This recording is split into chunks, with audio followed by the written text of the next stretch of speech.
We've had that recently. Now, in this scenario, as HR recruitment companies, as HR businesses, and those who are recruiting for large businesses, how on earth can you manage this fraud and this risk of your own reputation in the process? Thank you. Great question.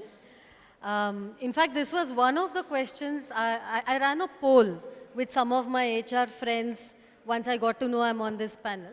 So one of the things I asked them is, how much AI are you actually using in HR upskilling? And while people all said, you know, this ChatGPT is good, and there is Gemini and Sora and whatnot, I think there was fair bit of unanimity that this is a very nascent field still. There is still a lot of evolution, and there are a lot of developments. I'm not taking away from anything Girish just said. It's fantastic. There are also tools which help you figure out if something is a deep fake, whether it's a AI generated. All that is there. But whether in a large corporate that you said, where there is a huge reputation that they have already built on, decisions have not just employee consequences, but legal and fiduciary consequences. So I think one of the things that came across very strongly from all the HR friends that I polled, they said we are still on a wait and watch approach when it comes to using AI in a, what shall we say, in an integrated, holistic and systematic way. Then I asked them, you know, what is the general feeling people have about adapting AI and all that? So they said there are two views. First is, some people are asking the survival question. What happens if I don't adapt? Do I lose my job? What happens to me? And you know, many of our HR folks become comfortable a little bit in that coordinator zone. I remember I was a COE head. I became comfortable there. And then you don't realize, you know, Smita made a beautiful point that, you know, I'm asking myself, what is it that has changed? So they said some people are in that mode asking that question. And there are some people also exploring the question, how can I add value to the organization, to the employee? And of course, there are tools that are available apparently, which are there in the recruitment space. They help you, you know, shortlist profiles. They help you, what you said, you know, it does get into intrusion a little bit. They do mine social media profiles and things like that. There is a lot of grunt work they believe can be reduced, but the accuracy is not 100%. I think that's something we've all experienced. Anybody who's run a few questions has had to ask the same question a few times to get the answer which we know is already right. So, you know, that little confidence is still missing.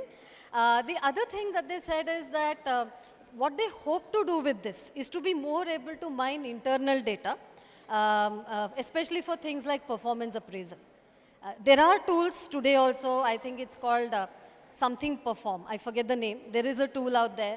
But none of these tools, I feel, are still in the league where they can be implemented in a very large organization and integrated and run without, the HR head and their next line of reports having sleepless nights. Right? So very good point that, you know, the whole thing about deepfakes, we still don't know how good the quality of answers are. Data privacy is still an issue, and as well as certain points of ethics, you know, how AI is interpreting morality, ethics, integrity is still open. But having said that, I think we are on a good trajectory.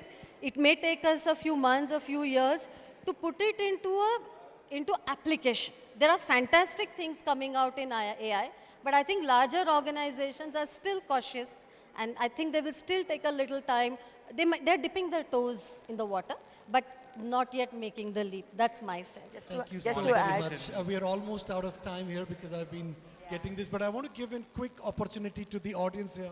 If you have any question, please, to any of us.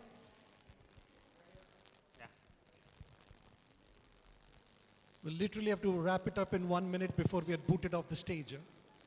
Hi, this is Aksh from Amber Group.